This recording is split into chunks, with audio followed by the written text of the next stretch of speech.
Hello, future teachers, and welcome to Portfolio Class. My name is Dr. King. You can call me Beth, and I'm going to walk you through an overview of Portfolio Class, what you can expect, and give you some information on deadlines and deliverables and things like that so you can get yourself organized. Viewing this video is what's required for the week, so sit back, listen up, take some notes, and here we go. So the purpose of this course, really what we're doing here is I'm going to be walking you through the completion of the Foundations of Education portfolio. And the portfolio experience is designed so that all students who are going to be entering into professional education have a set of common intellectual experiences and technical skills in order to move forward with their methods block. So first of all, the assignments are structured so that you're able to articulate your stance or your opinion and support it with evidence on the purpose of public education and what it means to be an amazing teacher. Second, you should be able to discuss the importance of knowing your students and teaching to meet the individual needs and interests of your students, as well as understanding and demonstrating your understanding of the overall context of education, how that impacts teaching. And third, are some technical requirements. We provide you with an experience that will walk you through how to create an account and do a recording and basically complete the technical requirements for doing your EdTPA when you get into your methods block and your student teaching. Now, more information on that's going to be provided by your specific disciplines. For now, you just need to know that you're going to have to do a video, and it's going to be really simple. So, course outcomes. Course deliverables, as I said, these equate to what's required for the Educational Foundations portfolio. The coursework that's going to be provided for you is going to be a content refresher for a lot of you. It may provide you with some additional ideas. You'll be able to reflect on what you have learned previously and synthesize that with synthesize new content with previous learning experiences in the field, just life experiences in general. Some important details are that the course is 1 credit. It is pass-fail, so there aren't any specific grades. When I've created the rubrics, as I say, rubrics are provided for each of the assignments. What I've done is I've created pass-fail based on what would be equivalent to a C+ or better in my regular day classes. Please note that late work is not accepted, so if you have a challenge with the due dates, make sure that you email me before the due date to arrange for accommodations. I'm really good with accommodations and working with my students, but if you just don't let me know that you're going to be late with an assignment and you contact me a couple of weeks later, I'm not going to accept it. So please make sure that you're staying on top of the 3 due dates for this course, and if you have problems, let me know. So the course location is going to be completely online. There are no on-campus meetings, as I'm sure you probably already know. We will be in D2L this semester, not Canvas. I did try to get things moved over to Canvas, but I have so many resources, it was too cumbersome to transfer it over. So I have to find a different platform to store all of my resources. So right now, we're going to be using D2L. All the materials that you need, the readings, and any instructional materials will be provided for you through D2L. You do not need to buy anything. And I'm going to just really stress that I like to give you a lot of resources, and these are provided for you to select from based on your specific situation, what your needs are, what your interests are, and how you want to evolve in your career. Think of these as a buffet of resources. Pick and choose what's important to you and interesting to you, and that which will help you accomplish the goals. Now, I'm going to go into the modules now, but one of the things that I want to stress is that I provide you with the foundations of what's required for each module. You are allowed to work independently, encountering resources, pulling in your own resources, so on and so forth, in an attempt to prepare for completing the deliverable for the module.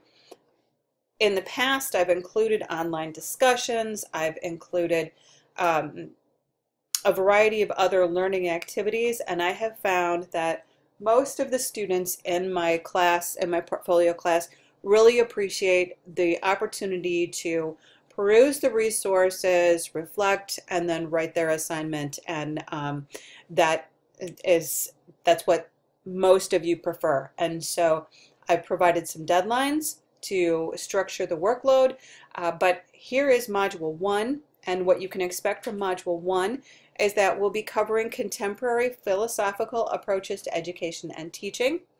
I've put together a variety of instructional resources for you to spend time engaging with, and then just really thinking about. And the deliverable for Module 1 is the writing of your philosophy of education essay. There are very specific instructions that I will provide for you along with a rubric, and this is due on March 5th. Module 2 is the context of learning assignment. This too is an essay.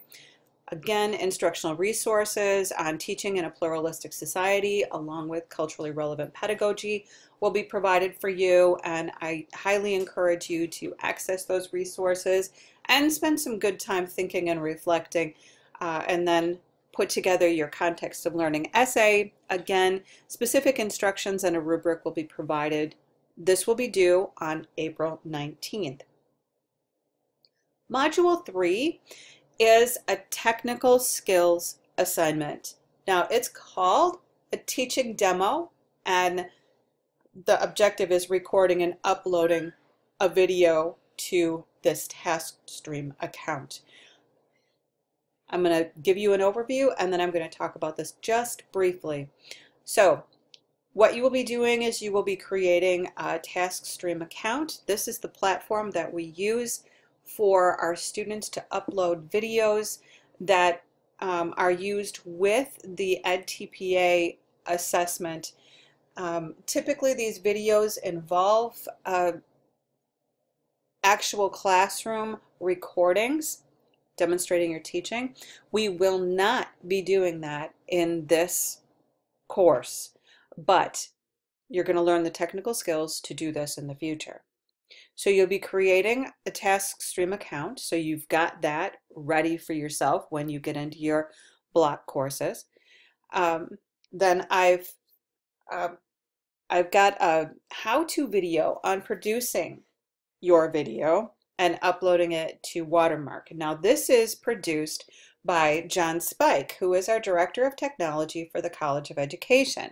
This is the place that you will be going if you have any technical issues, challenges, questions, so on and so forth, with how to do your video, how to edit it, how to upload it to TaskStream, if your TaskStream account's not working, all of that. I will provide his contact information for you. You can reach him and his staff by phone, by email, and you're always welcome to visit our computer lab, which is in the basement of Winther Hall.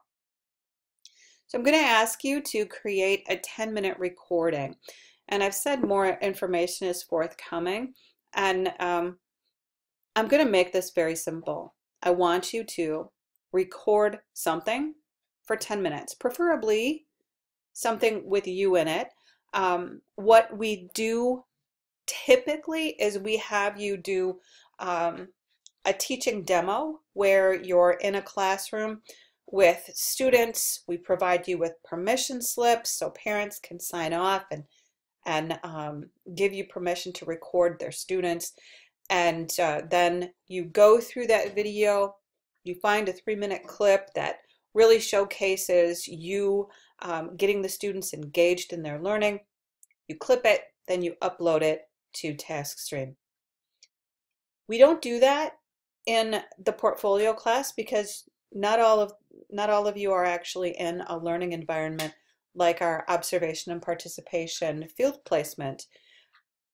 So the workaround for this is I want you to create a 10-minute recording. I do suggest that you record yourself doing some sort of a teaching demo with adults, no minors allowed. However, it really doesn't matter because I'm only going to be grading on the technical skills. So create a 10-minute recording. Then you will go into that 10-minute recording and you will create a 3-minute clip.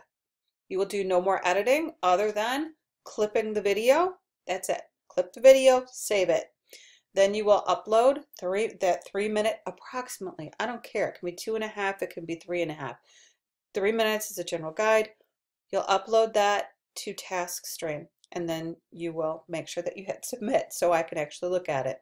What I will be grading on for this successful completion is this deliverable for Module 3, that your video is uploaded to Watermark TaskStream.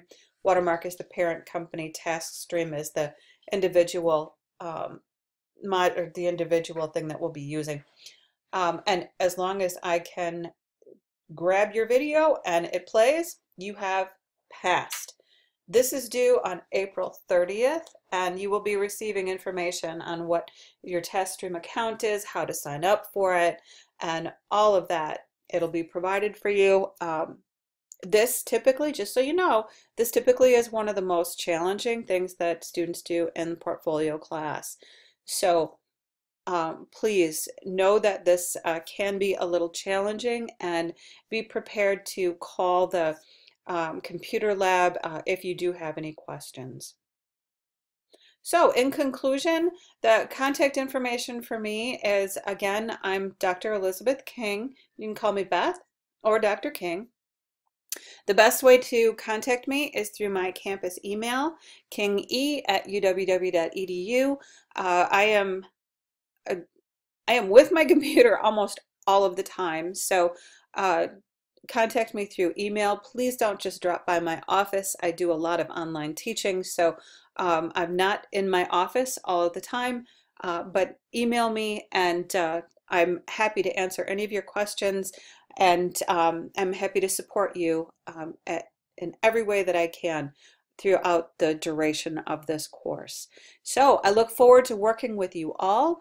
Again, please don't hesitate to reach out and let me know if you have questions. The course will be fully operational on D2L at the end of this week, and I look forward to seeing you online.